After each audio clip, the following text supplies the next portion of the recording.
नमस्कार दोस्तों, रिवीजन 24 में आप सबका स्वागत है। तो ये है हमारा फाइनल सबसे असरदार रिवीजन सेशन।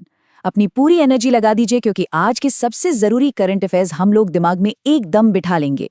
देखो, गोल बिल्कुल क्लियर है, 10 सवाल और एक भी डाउट नहीं बचना चाहिए। ये एक रैपिड फायर सेशन होने वाला है। इस तरह से डिजाइन किया गया है कि आपको सब कुछ यहीं का यहीं याद हो जाए। तो फिर शुरू करें, चलिए। तो हमारा पहला सेक्शन है टेक्नोलॉजी का मोर्चा। देखो, ये वो फील्ड है जो आज की तारीख में इंडिया की ग्लोबल पहचान बना रही है। तो चलिए देखते हैं कि भारत इस मोर्चे पर क्या क्या कर रहा है। कैटेगरी है इंटरनेशनल समिट्स। सवाल ध्यान से सुनिएगा। 2027 में जो एआई इम्पैक्ट समिट होने वाला है, उसकी मेजबानी कौन सा देश करेगा? सोचिए जरा। और सही जवाब है स्विट्जरलैंड। इसको बिल्कुल लॉक कर दीजिए। अब सवाल यह है कि स्विट्जरलैंड ही क्यों? क्योंकि देखिए, ये देश दो चीजों के लिए फेमस है। एक तो टेक्नोलॉजी में इनकी पकड़ मजबूत है और दूसरा इनकी न्यूट्रल डिप्लोमेसी, मतलब किसी का पक्ष नहीं लेते। तो एआई जैसे सेंसिटिव टॉपिक पर बात करने के लिए ये एकदम परफेक्ट जगह है। चलिए अगली कैटेगरी पर चलते हैं, टेक पार्टनरशिप्स। ये एक बहुत बड़ी डील है, तो ध्यान से सुनिए। टाटा ग्रुप ने भारत में 100 मेगावाट का एआई इंफ्रास्ट्रक्चर बनाने के लिए किस ग्लोबल एआई कंपनी के साथ पार्टनरशिप की है? और जवाब है ओपन एआई। जी हाँ, वही चैट जीपीटी वाली कंपनी। ये पार्टनरशिप इंडिया के एआई एम्बिशन को साफ साफ दिखाते हैं। सोच कर देखिए, एक तरफ इंडिया का इंडस्ट्रियल पावर हाउस टाटा और दूसरी तरफ दुनिया की top AI company open AI, दोनों मिलकर 100 मेगावाट का एआई इंफ्रास्ट्रक्चर बना रहे हैं।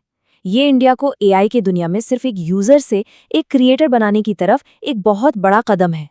और हाँ, ये 100 मेगावाट का आंकड़ा जरूर याद रखिएगा। अगली कैटेगरी है स्ट्रेटेजिक एग्रीमेंट्स, यानी रणनीतिक समझौते। यहाँ पर इस डिक्लेरेशन का नाम याद रखना बहुत जरूरी है, पैक्स सिलिका।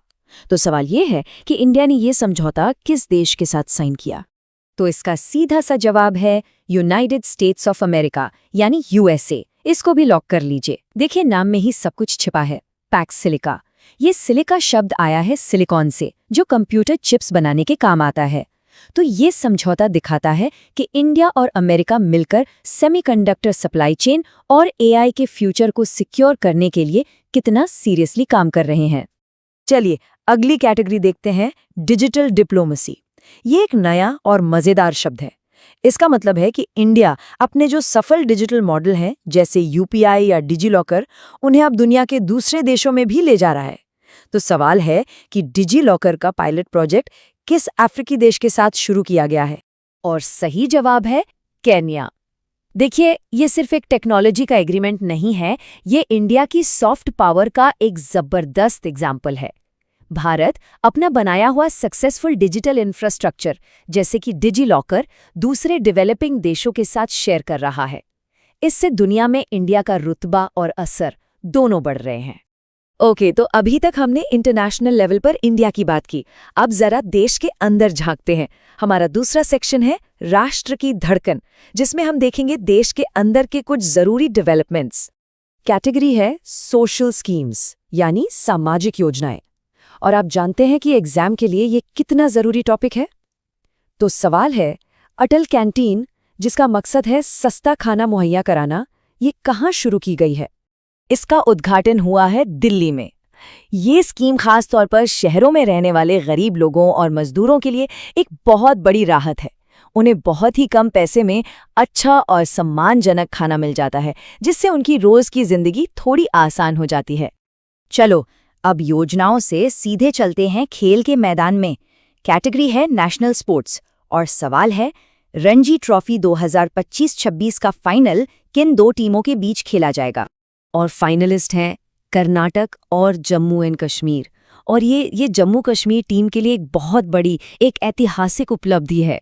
ये दिखाता है कि क्रिकेट का टैलेंट अब भारत के कोने कोने में फैल रहा है। ओके, नेक्स्ट कैटेगरी है गवर्नेंस। एक बहुत ही जरूरी कल्चरल प्रोग्राम है, मेरी परंपरा मेरी विरासत। तो सवाल ये है कि ये इनिशिएटिव कौन सी मिनिस्ट्री चला रही है? और यहाँ ध्यान दीजिएगा, क्योंकि ये एक ट्रिकी सवाल हो सकता है। ज्यादातर लोग सोचेंगे कि ये मिनिस्ट्री ऑफ कल्चर का काम है, पर नहीं। इसका सही जवाब है पंचायती राज मंत्रालय। इसका फोकस ग्रास रूट्स लेवल पर यानी गांव की पंचायतों के स्तर पर हमारी विरासत को बचाने का है। तो ये एग्जाम में फंसाने वाला सवाल बन सकता है, इसको याद रखिएगा। अब एक सवाल नेशनल पॉलिटिक्स से जुड़ा हुआ। ये एक दुखद खबर है लेकिन एग्जाम के लिए जरूरी है। डॉक्टर रिकी एजे सिंकुन, जिनका हाल ही में निधन हो गया, वो किस लोकसभा सीट से सांसद थे? सही जवाब है शिलोंग, मेघालय। वो पार्लियामेंट में खासकर नॉर्थ ईस्ट के एजुकेशन और हेल्थ से जुड़े मुद्दों को उठाने के लिए जाने जाते थे। और अब हम आ गए हैं अपने आखिरी सेक्शन पर। इसमें हम बात करेंगे इंडिया की ग्लोबल पार्टनरशिप्स और स्ट्रेटेजिक एंगेजमेंट्स की। कैटेगरी है बायलैटरल कोऑपरेशन, मतलब जब दो देश मिलकर किसी प्रोजेक्ट पर काम करते हैं। तो सवाल है कि इंडिया ने एविएशन स्किल हब्स बनाने के लिए किस देश के साथ एग्रीमेंट साइन किया है? और इसका जवाब है फ्रांस। और ये सिर्फ कुछ ट्रेनिंग सेंटर्स बनाने की बात नहीं है, ये एक बहुत बड़ा कदम है इंडिया को एक ग्लोबल एरोस्पेस मैन्युफैक्चरिंग हब बनाने की दिशा में। इससे कानपुर, चेन्नई और हैदराबाद जैसे शहर एविएशन स्किल्स के बड़े सेंटर बनकर उभरेंगे। और ये रहा हमारा आखिरी सवाल। कैटेगरी है मैरीटाइम सिक्योरिटी यानी समुद्री सुरक्षा, जो कि एक बहुत ही क्रिटिकल स्ट्रेटेजिक एरिया है। सवाल है Norway Indian ocean naval symposium की जो कॉन्फ्रेंस है वो किस शहर में ऑर्गेनाइज की जाएगी? और पिछले सवाल का सही जवाब है विशाखापत्तनम। तो इसी के साथ हमारे 10 सवाल पूरे हुए। चलिए अब एक सुपरफास्ट रैपिड फायर रिकैप हो जाए। AI summit Switzerland, Tata partnership OpenAI, Pax Silica USA, DigiLocker Kenya, Atal canteen Delhi, Ranji final Karnataka और जम्मू कश्मीर, मेरी विरासत पंचायती राज मंत्रालय, डॉक्टर सिंकोन शिलोंग, एविएशन हब फ्रांस और आईएनएस समिट विशाखापत्तनम। अब इस आखिरी सवाल पर जरूर सोचिएगा, इनमें से कौन सी सुर्खियां हमारे आने वाले कल को शेप देंगी? सोचते रहिए और लगे रहिए तैयारी में।